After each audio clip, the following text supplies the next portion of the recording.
for a Sega Genesis game. Anybody remember Sega Genesis? Yeah?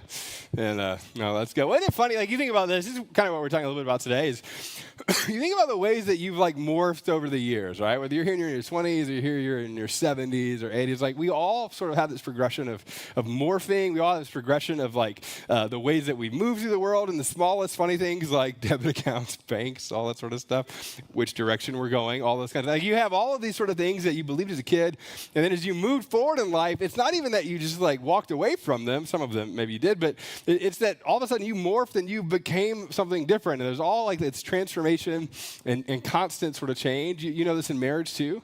Like the longer that you're married and the longer you're with a person, you know that they're also changing and moving and morphing as well, and you are too. Like we're all sort of changing and morphing. And if you have kids, like we have kids, I think about this a lot. We have like a 7-year-old, a 4-year-old, and I think I was trying to figure it out the other day, like 20 months ish. We're still counting in months old kid.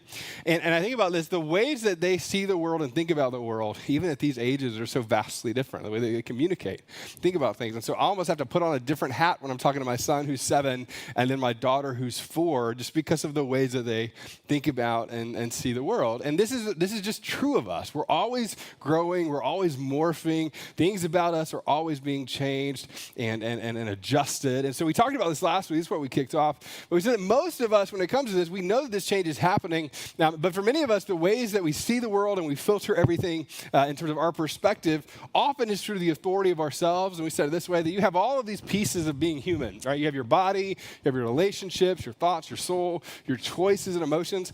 And for many people, and the way that we're taught is we view it through our own lens. Like, what do I think about this? Like, I have ownership over my body. I have ownership over my relationships and my soul. I have ownership over my choices. And though that is true, what's interesting about Christianity, what's interesting about the New Testament, is that it talks about followers of Jesus in a slightly different way. And it's not that you don't have any ownership over these things. It's that people who are followers of Jesus then take that and we essentially come to Jesus open-handed and say, whatever it is that you want to do with these things around the circle, I want to follow you. Being a follower of Jesus says, I'm going to give you all of these sorts of things. And so he said, it's not going to, followers of Jesus don't view the whole world through their own lens. What we work to do is change that lens and view it through the idea of what does Jesus have to say about this? Or what does the New Testament have to say about this? Or what does it look like to be a person who's a follower of Jesus and said, I'm going to give you my whole life and I'm going to give you my relationships. God, whatever it is that you want to do in my relationships, I'm going to follow you in that. Whatever it is you want to do in my choices, I'm going to follow you in that. And then we spent the bulk of our time, and I think this is true of most of us, including me, when it comes to Christianity, that I am okay with this, usually with most things, and then there's usually a handful of things that I'm not okay with this at. And what we said last week is that a lot of people, especially who are followers of Jesus, what they end up doing is they say, like, at the end of the day, what I'm going to do is if I'm not okay with something that I feel like Jesus said, oftentimes what we do is we'll shape or shift or look for a perspective that almost changes what Jesus says to match what we think that it should be, right? To actually be more in alignment with my agreement of what the world should be. And this is my challenge to you last week, and this is where we're going to pick up this week, is at the end of the day, that approach really puts you back in the perspective seat and puts you sort of in the authoritative seat.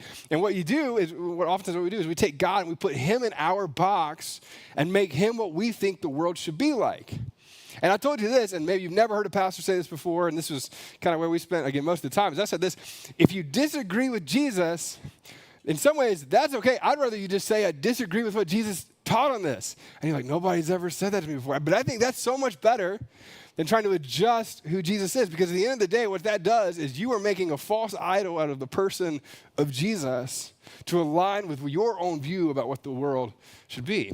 And so the best thing that I think you could do, is to go, you know what? I know you're God and everything. I just disagree with that. I don't think the world should be like that. And it made everybody butt clench a little bit. We all equally butt clenched when I said that. I totally get it. Followers of Jesus, not Christians alike. But I think this, and this is why it matters so much, that if you're going to be a follower of Jesus, you can't pick and choose which things you're going to choose to follow him with. You can't pick and choose those things and still live the life that he's called you to live. And so what we talked about, we spent some time talking about Dallas Willard last week. We said it this way: that following Jesus is ultimately extending an invitation for him. And this is the word that Dallas Willard used, and I love it: to renovate or transform your mind, heart, body, and soul. And this renovation is actually what like the discipleship journey actually is, or embodying spiritual practices actually is, or coming to Jesus so honestly and going, you know what, I don't know, I know that it seems like this is what I should do. I just don't agree with it. I don't like that. I don't think that's the way that the world should be. And what you do is you come to Jesus going, but I am going to follow you. And in the midst of the places that I disagree with you, I'm going to ask you to renovate my mind and my heart. And we are comfortable with that in a lot of things, right? You're comfortable with that in the ways that you've progressed in the past and that now you've moved beyond certain things. We're just very uncomfortable with that when we progress through thinking about the future. And so today what we're going to talk about is we're going to actually talk about a little bit more of that renovation idea. But I put it in my notes and I said this, and this is where we'll spend our time. The way of Jesus is a renovation or a transformation of the heart and the mind and the body. And what we're going to pick up this week is saying this, that even though we often want to be renovated in the places of our hearts and our soul and our mind and these sort of things, what we're more good at is acting as if we're renovated before we're actually sort of experiencing renovation in our hearts and our lives, right? All right, let me put it this way. There's a difference between a person who acts like they are and a person who just embodies this like, I'm embodying this like being sort of thing, right? I'm acting as if I'm one thing, or I'm actually this thing, or I'm being this thing, right? I'm coaching a baseball team with my friend Joe. Joe, there he is. What's up? Lug nuts. 7 and 8-year-old boys, and they called us the lug nuts. But anyway, that's a whole other, anyway. Every practice is just a experience. Let's call it up on 3. 1, 2, 3. You can imagine. Anyway, so it's great.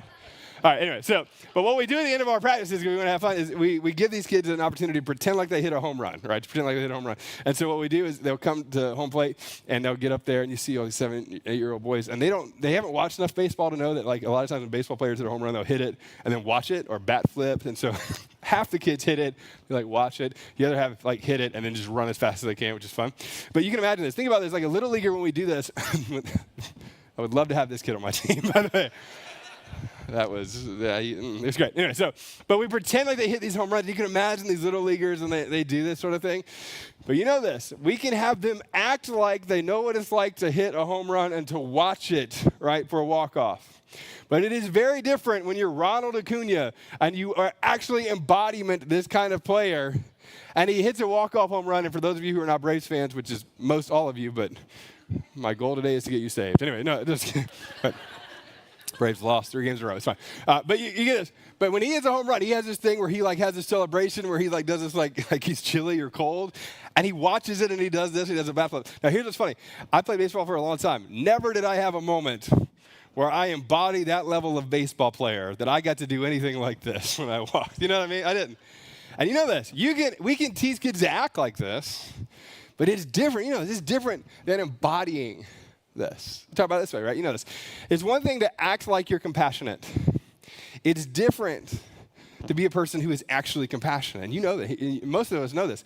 There's a weird sensor in our brain that tells you when someone is like acting versus they are. And you know this. And some of the biggest moments of your life when somebody's been with you, or maybe they've tried to be compassionate, they just didn't have the capacity to really sit with you and presently be with you in the moment, versus someone who you knew was brokenhearted with you.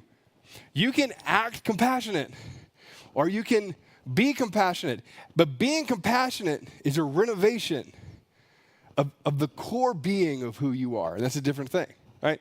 You know this too, and I struggle with this all the time. You can act patient, or you can be patient. A lot of times I'm acting patient. I wish I wasn't, but I was on a phone call this week with something I was trying to get fixed, and I can act patient for a while. You know what I'm saying? But at some point, because I don't fully embody this yet, there's a ticking sort of clock that goes, I can act patient for a while, but then I don't necessarily embody this. Right, this is another hard one. You know this too. You can act like a leader. Right, you can be taught to act like a leader. But you know this too. It is different for people who embody leadership. And you know this. There's a different kind of influence. There's a different way of approaching the world when you just embody it. It's not just acting one way, but you embody the kind of centeredness that draws people in, and you have influence. That's a different thing. And you can be taught all the right things to say, all the right things to do, but it is different to be that, right? One more time, where are my parents out in the room? Can I just see parents? You get this? All right, let's do this. You can act like a present parent. Or you can go to the bathroom for 33 minutes with your phone to take a break. You know what I'm saying? I've never done that. I'm just saying there are people who get away from their kids, they have to go to the bathroom, right? I'm just saying. Now, you know this. You can act like a present parent, right? I'll tell you, this is really honest for us. We have these like boxes that we're supposed to put our cell phones in because we're present parents. And we did that once. You know what I mean? Like, now we try to do it more, and I'm just kidding. We do it more, but I'm just saying, I don't fully embody this yet. I want to. But there's a piece of my heart that's not been renovated towards being a fully present parent. Some of you know this story. I've told you this story. I'll tell you the story until I'm dead. But one day we were at the church of all places, and I'm sitting with Henry watching, I'm pretty sure we were watching like PJ Masks, and we were in northern Michigan. And he was wanting me to watch it with him, right? And then he started talking to me about it, and I was doing something on my phone. He literally grabs my face and turns my face to him. He's like, "Daddy." To which I heard, "Failure." You know what I mean? Like, but you get it. You can act like a present parent, but you know this. You can act like a present parent for so long until what actually it is that you embody comes out, right? You can act kind. You can act kind for a long time. You can act kind for a long time. But until you embody, and there's a renovation of your heart towards kindness, towards people, till your heart is broken for other people, even those people who do you wrong, even those people who are dishonest, come on, you know this, the kindness thing ends up running out. And again, we're talking about Christianity today, but you know this too. You can act like a follower of Jesus for a long time. Embodying submission to his authority is a different thing. And what's hard about this is you can act like a follower of Jesus for a long time, and here's how you know. Here's how you know if you're embodying it. Until you bump up against something that you disagree with when it comes to Jesus. And then at that point, you're acting like morphs into some sort of thing, and you feel it and you sense it. So I put it in my notes. In fact, I kind of given away my whole thing at the beginning, but here you go. Right, this is the thing. There is a limit to how long and to what extent we can act outside of our heart's alignment. There's a limit to it. There is a limit to how long and to what extent we can act outside of your heart's alignment. And here's the thing, and maybe nobody's ever told you this. Most of the time in church, what we talk about is how do you do better? How do you strive to be better? And that's a good pursuit. We all sort of have that in us. We want to be better. But your striving never renovates your heart. Your pursuit or unending, I'm just going to do better. I'm just going to be better. I'm just going to be better. Come on, you know this. It never renovates your heart. It's never the kind of life change that really sticks. And you can make progress, you can move forward, but you never quite get to the place that I think God is calling us to get. And again, the word that we've been using and we're going to talk about with Dallas Willard is renovation. It is a renovation of who you are and your being. Now, one of my favorite things to do is when people talk about coming to Jesus and you look at their life and you have these conversations, some of the bigger stories of this are people that you go, there's no way. I love this all the time. Like I hear these stories all the time where people go like, if people from high school knew me, they would never believe who I am now. Or people who knew me 5 years ago, they would never, or you hear spouses go, I never, ever thought that we would overcome whatever X, Y, and Z. And then it happens. And I'm just telling you, it's not because somebody strives harder. It's because God works in the embodiment of the person and renovates their heart. And so the great news today is you can't do it on your own. So let's pray and we'll be done. I'm just kidding. No, that's it. That Jesus comes into us and does that. And I'll just tell you, he does it oftentimes through the ways that we submit our life to him. Now, there's a word that I grew up with. Now, the disciple thing we talked about a little bit last week, it's deeply connected to the word discipline, and no one likes the word discipline. So let's just be honest. Like, if I were looking to say, just be more disciplined, nobody really gets excited about that. But the thing about this, and you know this, the way that Jesus works in our hearts a lot of times is through what we were going to call spiritual practices, right? Now, I didn't coin this. Dallas Willard talks about this a lot. People before Dallas Willard talks about this a lot. The idea of spiritual practices in our life. Now, spiritual practices is also different than you striving. So let me tell you what spiritual practices really are and the ways that this works. Striving goes, I'm going to work to renovate my heart on my own, and I'm going to continue to progress with my own strength. Spiritual practices, what they do is they create space for you to both invite Jesus in and to be with Jesus as he transforms you along the way. put in my notes is that every spiritual practice that we cultivate is a means to one end, and that one end is to be with Jesus. It is not for you to continue to strive and work harder and grunt your way through whatever that thing is. Now, I'll tell you why this is different, and theologically why this is different for a lot of us, is again, if you've been around church, most of the stuff that you hear is how to be better. And what we've done in churches, and this is always so fun, I love talking about this kind of stuff, what we've done in churches is we've taken spiritual practices, the invitation to be with Jesus, and we've made those another form of striving. So here's what I mean by that, right? Some of you were taught to have a quiet time as a kid, and then you didn't for a week. And what you immediately thought about, you probably said this, is what do you need to do? I just need to get better at praying. I need to get better at my spiritual disciplines. I need to get better at doing X, Y, Z. I just need to be better. I need to be better. Now, what's hard about that is when it comes to spiritual practices, you can turn this into something where you're striving all over again. What this is an invitation for you to invite Jesus into these spaces to renovate, adjust, and change your heart. And what this does for you is it creates moments for your life, please, where you go, I am here in the moment presently, and I'm also recognizing that I am present with Jesus in the midst of this and through this, right? I might be at Starbucks ordering a drink, and at the same time, this is what it is to be with Jesus, and at the same time, recognizing that Jesus exists here with me in this moment. I'm not just reading my Bible on my own to understand. I am here and I'm inviting Jesus to be in this moment with me. I am working to be present with my kids and at the same time going, I'm not just trying to strive for it. I'm inviting Jesus to renovate my heart in this moment and to help me be present in these sort of places. And so John Mark Comer has this incredible quote. I love it, and it gets to the heart of this. He says it this way. He says, the followers of Jesus learn the discipline of being two places at one time. And when you meet people, and you know this, when you meet people who have this thing down, you get a sense of it, right? I talk to you about my great uncle Mac all the time, and I knew him between like ages of like probably early 70s to like mid 80s.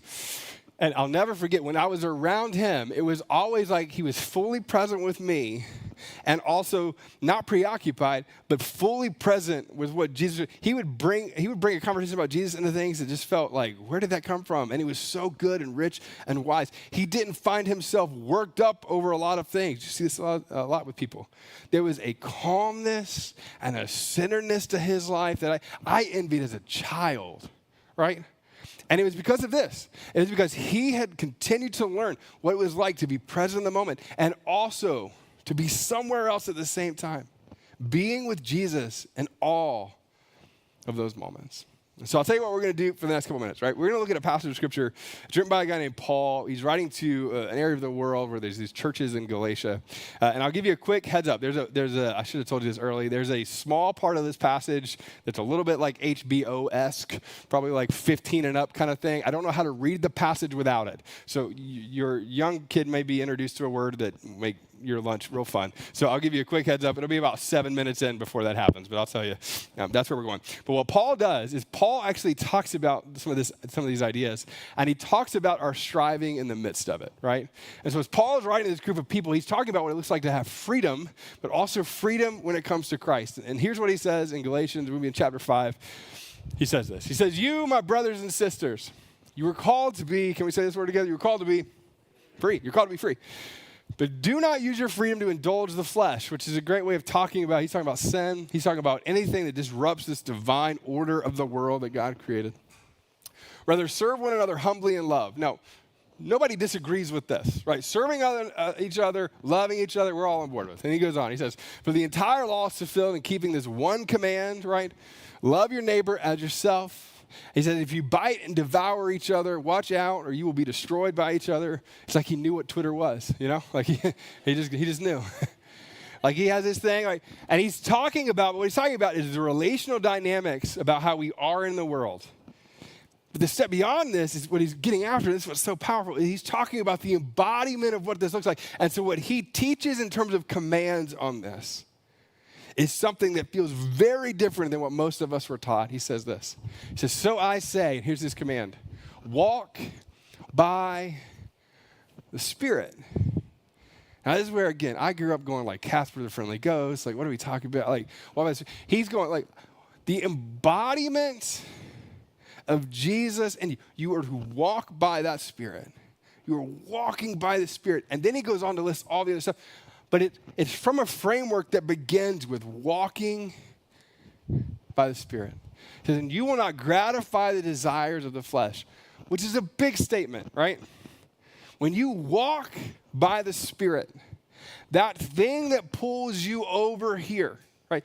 You might be tempted, but you will not lean into that as you walk by the Spirit. For the flesh desires what is contrary to the Spirit, and the Spirit what is contrary to the flesh, which we agree with. There's a way of acting this way and being this way, and those things are different things. Because they are in conflict with each other, so that you are not to do whatever you want. But if you are led by the Spirit, and it says, you are not under the law.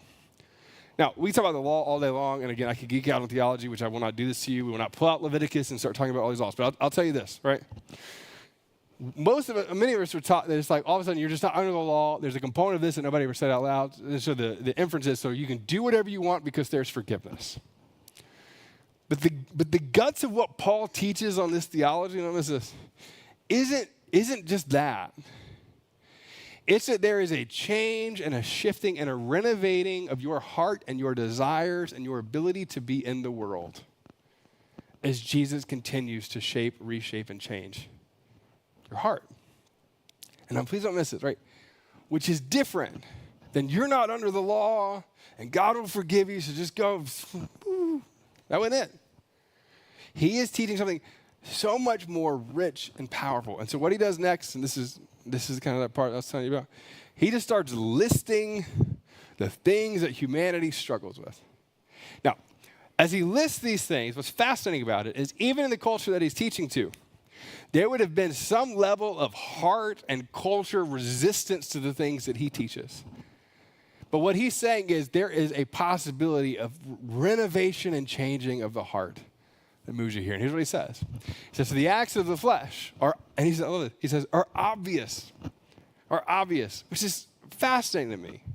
Like, it's not like, whoopsie, like, they're obvious. He says this, sexual immorality, impurity and debauchery, idolatry and witchcraft, hatred, discord, jealousy, fits of rage, selfish ambition, dissensions, factions and envy, drunkenness, orgies, and the like. Sleep well, sweetheart. I love you. This is why some of you don't read Galatians to your kids before you go to bed. Like, this is, he puts all of this together. Now, don't miss this. And what he leans into is like the renovation of your heart is a renovation away from these things. Now, it doesn't mean that you don't ever struggle with it. It doesn't even mean that you don't ever like lean into this, but you go like, there is a component of this that is so powerful that followers of Jesus come to Jesus and go, you get all of it. You get my life, but I disagree with that part. I do, and I don't know what to do with it, but here, open-handedly, renovate my heart. There's an invitation to renovate all of the spaces in it. Now come on, you get this. When you look at this right here, there are pieces of this where we all, just to be really honest, some of us feel better than because we don't struggle with some and the others, you know this. But jealousy, I mean, you have social media, right? Like, you get this. Some of us, one of the best prayers that we could ever pray, renovate my heart when it comes to comparison with somebody else. We live in a culture, and you know this, I do too. I talk about sexual immorality all day long. The Greek word here is so fascinating because it doesn't encapsulate like one thing, it encapsulates like all of it. And I always sound like a kid, or like, not a kid, but like a 1950s pastor, I get it. But it's like when we talk about sexual immorality, this is one of those things where it's like the teachings of the New Testament, and specifically the teachings of Jesus and what this looks like, it's like that's for marriage. And you're like, I don't know. And then a lot of people who preach this, like, then do this. And if you don't, and I'll just tell you, the teachings of Paul and the teachings of Jesus on this are like, you get all of these parts of your life. Will you give these parts to Jesus and trust his way on these things? And you know what's hard? You ready? This is one of those times. And just be honest about it. You go, I disagree with that. And I'll tell you this. Disagree with it. But don't shift what Jesus said about this. Don't shift what the New Testament teaches about this. And this is what's so fascinating about our culture. I thought that our culture just, we shave and read. It's like, no.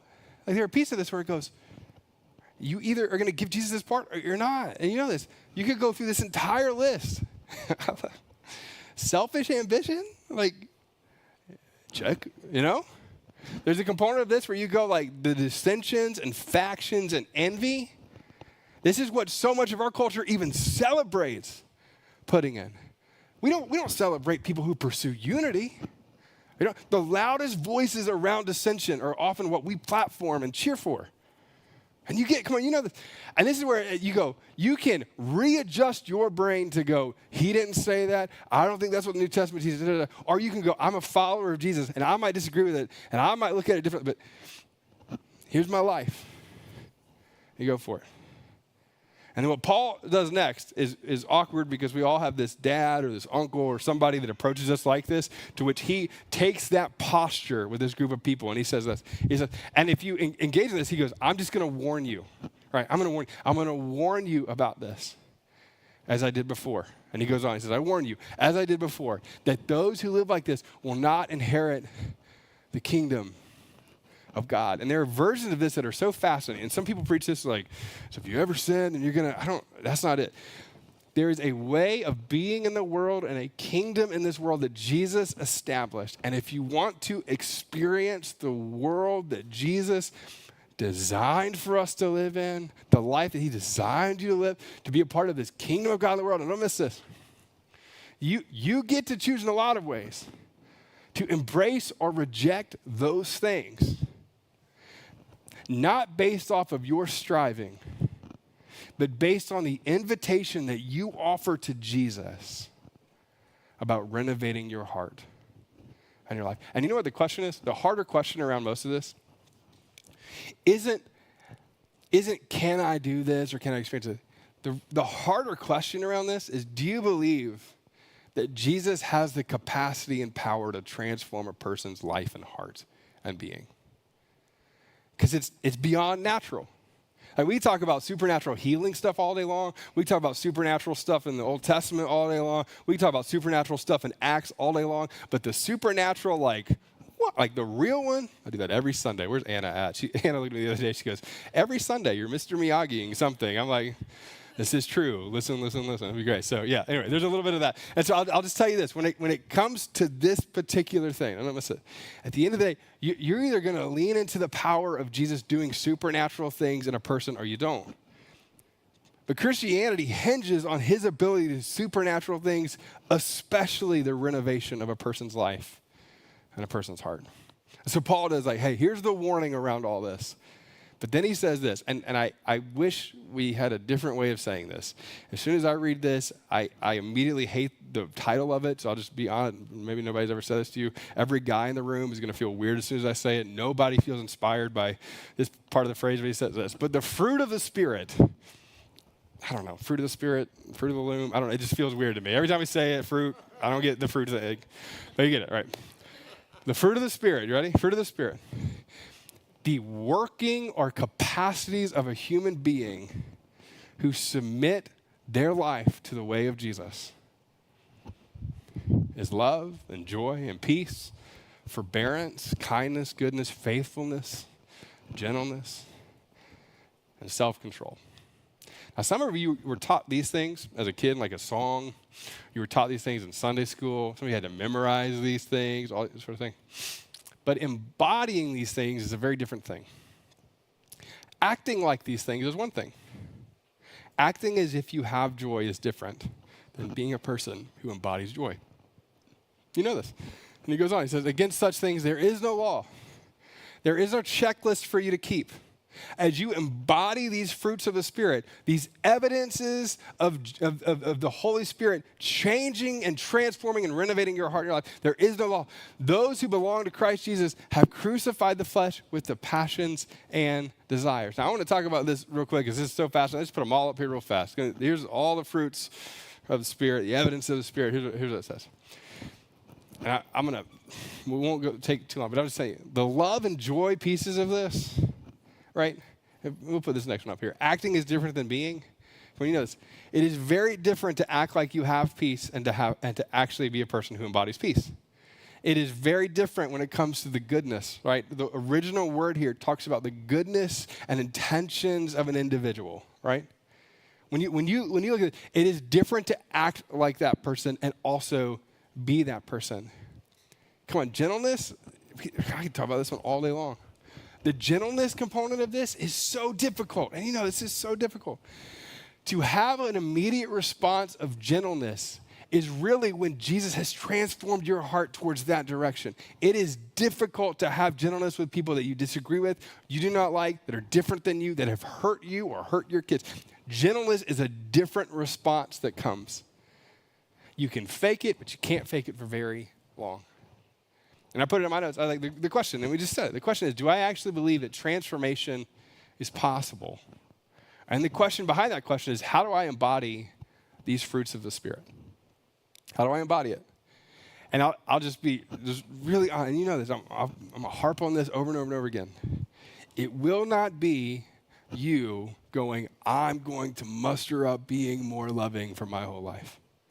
I'm going to muster up gentleness. You can muster up gentleness for a while until one of your kids talks back to you in like a real way. Do you remember? You know what I'm talking about?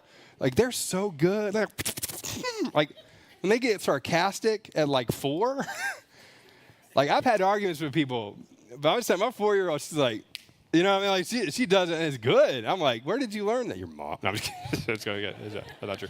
It's me. It's 100% me. But you get this. Like, there's a little bit of this, like, come on. You can be gentle until you're not. You can act like a gentle person until you're not. You can act, come on, you can act with self-control until you lose it in a meeting when someone calls you out and questions your authority. You can act on these things for a long time, but embodying them, being that person, will not come from your striving. It will come through the transformative work of the Holy Spirit in a person's life. That's what Paul does next. After saying all these things, he gives you like the walk with the Spirit thing, and then he gives you a warning around it, and then he gives you, here's what the evidence of a person who's doing this looks like, and then he gives one more command at the end of this, and here's what he says. He says, so since we live by the Spirit, let us keep, and I love it, keep in step with the Spirit, moving at the rhythm of the Holy Spirit's work in our life, moving at that rhythm, keeping in step with the Spirit, and let us not become conceited, provoking and envying each other.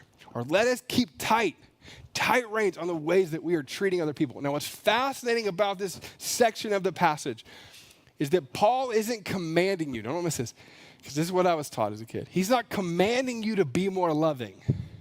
He's not commanding you to have more self-control. He's not commanding you to be more gentle. I was taught that these were commands that we keep. These are evidences of a person who follows the only 2 commands that Paul gives, which are to walk in the Spirit and to keep in step with the Spirit.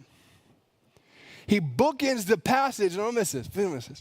He bookends the passage with commands not around being loving, being kind, being compassionate. No. The commands are to be with Jesus and allow the transformative work of Jesus to do its work so that the other things become evident in your life. When you go, man, I don't want to be gentle. Well, me either, a lot of times. I'm with you.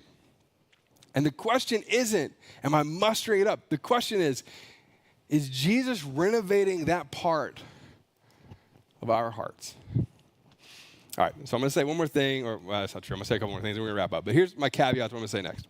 And I know this.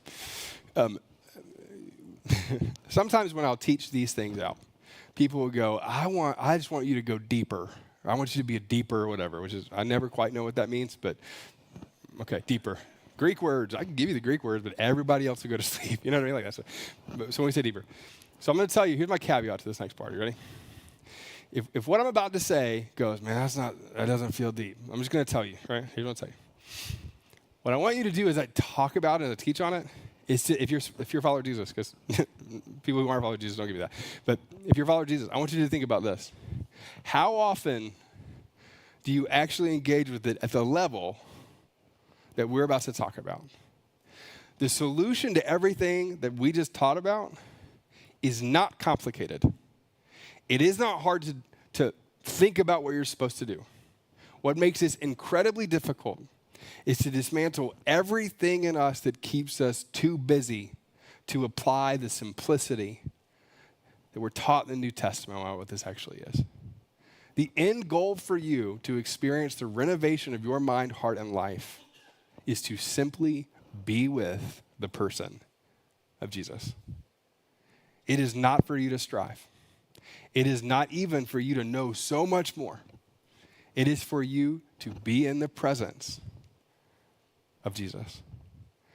And so here's kind of the long-term goal that I kind of tell everybody that I wish everybody would do, is to create space to add in the practices of Jesus. Now, we're going to talk about the specific practices what Christianity teaches for the next couple of weeks. We'll do that. But if you're really, really honest, and I'm really, really honest, and these were hard questions for me to write because I've struggled with this, especially even in the last month, right? The question around this for the long-term sort of view is, what unnecessary activities am I engaged in that I should set aside? What are the unnecessary things that I do that I just do them, right? The second version of this question is, what habits have I created when I experience boredom in my daily life? Right, what are my habits that I experience when I'm bored? And the last one is this: where have I given an undisciplined yes in my daily routine? Now, let me tell you why this matters. Ready? The biggest pushback that we feel and don't ever say is that we're too busy to pause and to stop and to actually create space to spend time with Jesus. The second side of this is also to go, we are too busy and feeling the weight of all that we have to do to quiet our mind long enough to reflect and listen to what Jesus has to say. And so when I look at these, I'll just be, come on, what's my unnecessary activities that I set aside? I enjoy TikTok. TikTok is fun. My TikTok feed is amazing because it's all like entrepreneur. I learn more on TikTok than I do on Google. It's fascinating. But you know what? You know this too. And this isn't like slamming social media. I'm just telling you, like, the amount of time I can spend just watching 1.5 minute clips of some Joe Rogan podcast is fascinating, you know? The amount of time, now you know this, that I am connected to my phone and I feel it when it's not in my hand or my pocket. You ever lost your phone? It's like, I lost my phone or I lost my kid. There's similar responses. Like, you know what I mean? Like, I'm at Lowe's. I think I know where he's at. You know what I mean? Like, you know this? I'm kidding. I don't go to Lowe's. Just kidding. But you get this, right? You get this. Like, there's a piece of this where you go, like, I feel, now, it's not that you should never be on social media. Absolutely not. But an undisciplined mind in this is going, what do I do when I'm bored? When you're bored, what do you do? For some of you, it's Netflix or a show that you're watching, or it's just, we've crowded the space of silence in our lives with so many things because we feel so uncomfortable with silence and solitude. It's just it is hard. You get in your car, now you know this too, you get in your car and you use it as an opportunity to fill the space with the drive. You know this. That's the one time you almost have to be silent, but you're going to turn on the radio. And it's not that you can't be productive. You absolutely can. But where are the spaces where you're not being pulled at by a kid, or you're not in a meeting with pressure? Where are the spaces where you don't feel the pressure like that? Where are the spaces where you have intentionally said no to certain things so that you can guard the space for you, not to learn more, to do more, to strive more, but to be with the person of Jesus? When you're bored, we're trying to teach our kids this too, and I am terrible at it, so it's hard for me to teach. But when I'm bored, that is an opportunity for some form of silence and solitude. Boredom is not a problem that I should solve by being entertained all the time. One of the best things anybody ever told me, I love this, they're like, there's a youth pastor that I had. He's like, if you ever are staying up at night and you just can't quite sleep, I love this, which is me more often than not. He's like, what if you viewed that as an invitation of God calling you away to spend time with him? And that sounds feely, and that sounds like whatever. And I'll tell you what I do. Every once in a while I'll be up at like 2 o'clock in the morning. And what I'm working on doing, what I've done for years and years, is like, if I should be asleep, but I'm not quite asleep, I could go entertain myself, or I could say, what do you want to say to me here? When was the last time that those of you who are followers of Jesus simply said, what do you want to say to me? What do you want to speak to me about my kids? What do you want to do? I'm here. What do you want to change in me that I'm ignoring? The silence makes us uncomfortable. And it's often where Jesus is and calling us to. Now, that's the long-term goal. The short-term goal is this. I wish that everyone would calendar daily time for silence, reflection, and reading Scripture. Right? Now, this is where it's like, man, we should go deep. There's not a deep part of it. There's not like I didn't know that, or, man, that's the pastor's thing to say. It is. You either become a person who say, I'm going to set aside time, or you don't. You either become a person that go, I'm going to look out over the 80, 90, 125 years, whatever we're going to get to, and go, I set aside time or I didn't. You're either going to be a person who creates a space or you don't. And I think you should calendar it. I do. I think you should create space in your calendar to do it. You create space in your calendar for everything else. And if this is actually true, the real question is, do you actually believe it? If you actually believe this, and you actually are submitting your life to God, this is like, do you actually believe it to the point that you would go, this is as important as a meeting that I would schedule with somebody where I don't actually even need to be in the meeting? You know what I'm talking about? Think about all the business meetings you have, and you're like sitting there going, I'm 3 minutes in going, this was not for me, this could have been an email. Sorry, just think if everybody emailed. I don't like email either. But anyway, all right, so there's this, right? What if you created space and time to do that? Now, here's the simple questions around this, or the simple things around this, and that's this. I want you to get a Bible that you can understand that gives context. Two things that matter, and both of them matter. You need a Bible that you can understand. If you start out with reading the King James Version, maybe you get that, but most of us don't. I'd rather read in the Greek. But you get the King James Version. Get a Bible that you can understand. I think NIV is a great one. We could talk about this. I'll buy you the Bible. If you come to me and go, hey, I want a Bible, we will get you a Bible. Get a Bible that you can understand, and it also gives context. So any like the study Bible kind of things. Here's why this matters. Because you'll get to the Galatians passage that we looked at today and go, I don't know about that. And then there's sections underneath that will give you context to it. Go through it slow enough to digest it and not so fast that you just checked a box. All right? Get a Bible that you can understand and that gives context. The second one is this. Schedule a time and a place. I was just brought up this way, and the older that I get, the more I realize most people weren't. One of my heroes passed away this past week, Dr. Charles Stanley. And I grew up, that really affects me. But he, the stories that I grew up with Dr. Stanley were he had a closet or a room that was like his place where he would go to spend time with God. And I'm like 6, 7, 8, 9 years old being brought up to go, my mom would always, where's your space? Where are you going to go? And it was a chair. And I have a space in this building that I go to now for the most part. Like this word. So I'm just saying like where's the space? You have to have a space. You don't have to, but I think you need to have a time and a space where you go to spend time with God. And then the last one is this, and I wish that everybody would take me up on this too. You can make it short, especially if you're starting. Most people who start praying or reading or reflecting like this feel like they got to do it for 30 minutes, 45 minutes, an hour. You don't watch television shows for 30 minutes, right? Television shows are 20 minutes long. You know what I mean? Like you don't do anything. Start short. All right, start short, keep it tight. Have a place that you go, have a time that you do it, and continue to show up. Now, there's a writer, some of you probably read his book because it's one of the most famous books in the last 10 years. It's called Atomic Habits by James Clear. And I love this. What you need to view yourself as doing if you're a follower of Jesus is you're not just creating a spiritual discipline. It's not even just a practice. What you're doing is you're creating a spiritual habit in your life of inviting God to be in these spaces and really opening your eyes to the fact that he's already there. And I love what James Clear says about this. He's the writer of the book. He says it this way. It's so good. He says, if you show up at the gym, he's talking about the gym.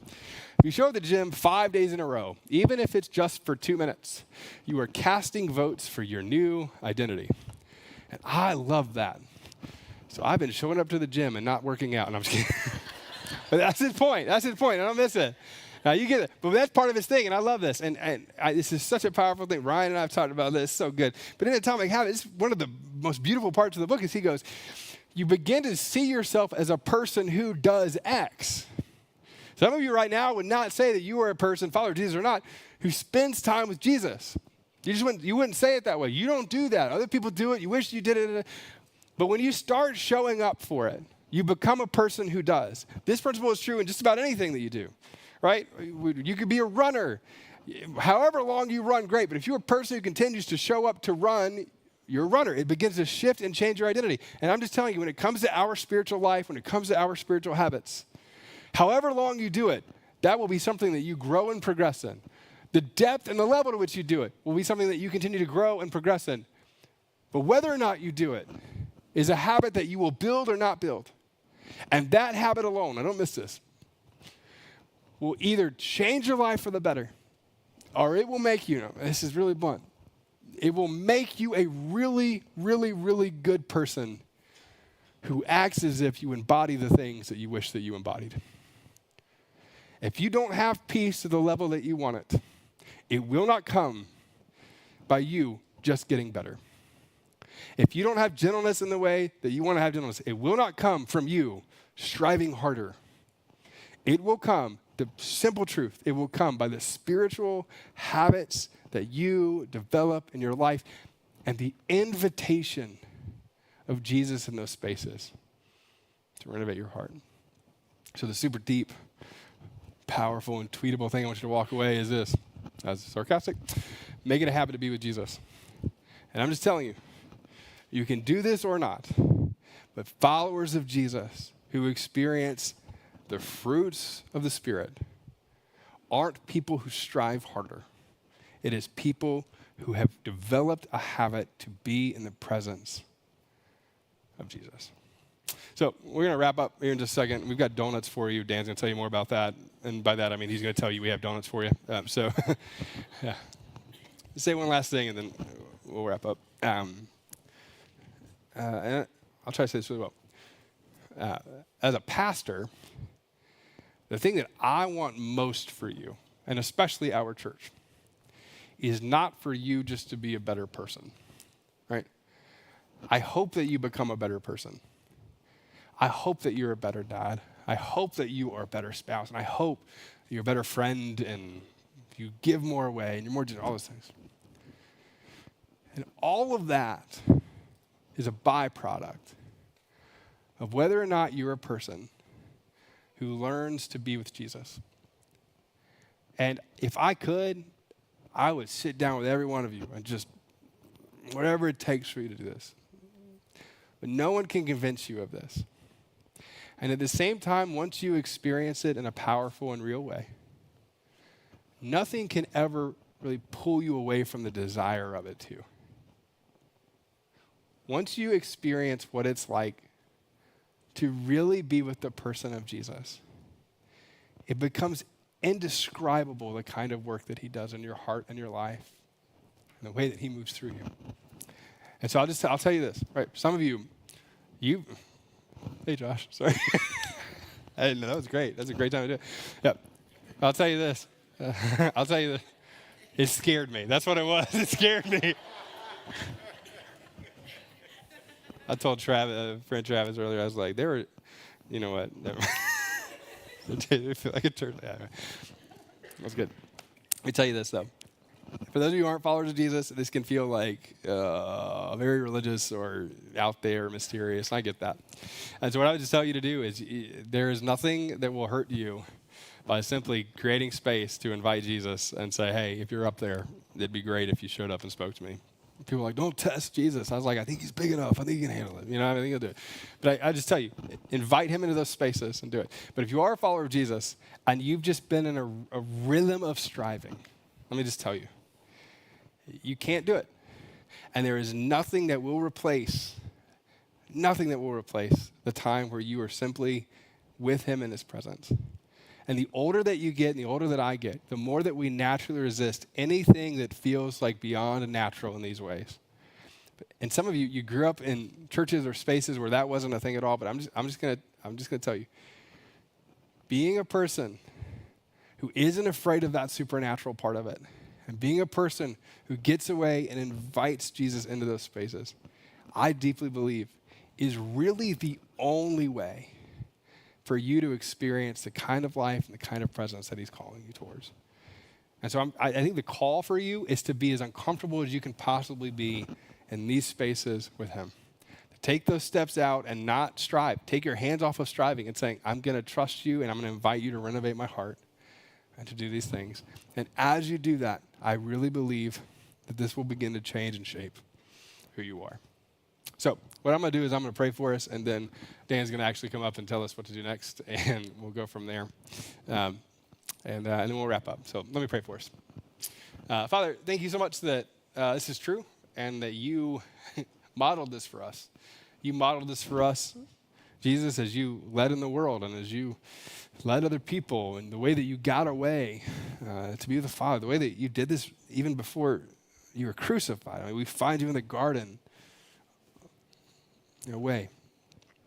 Father, I pray that you would help us to do that. I pray that you would help us to embody these things, not so that we can become better people or make more change or create more change in the world, not just those things, but that we could come and that we could just come as individual people, as sons and daughters of you, and experience what it is that you want to teach us and say to us. And so for the person in this room who this feels like shallow-ish because they've heard talks on quiet times or devotions or those kinds of things, and at the same time as they feel those things, recognize that they don't do it very often, God, I pray that you wouldn't just make them more disciplined with it. I pray that you would draw them into your presence. I pray that the nights where they stay up, you would actually draw them to you. And in the mornings when they kind of get up before I pray that you'd wake people up earlier than they usually get up, and that their initial response would be that they would come and spend time with you. God, whatever that takes, God, I pray that you would move us into places where we are just with you, and that you would transform us in those spaces. And for the people here who are skeptical, curious, not followers of you, but they want to grow in their faith, God, I pray that they would begin those reflection times with just inviting you into it, and that as they do, you would show up not in small ways, but in the most tangible way possible, where it is difficult for them to explain away the power and the beauty of your presence.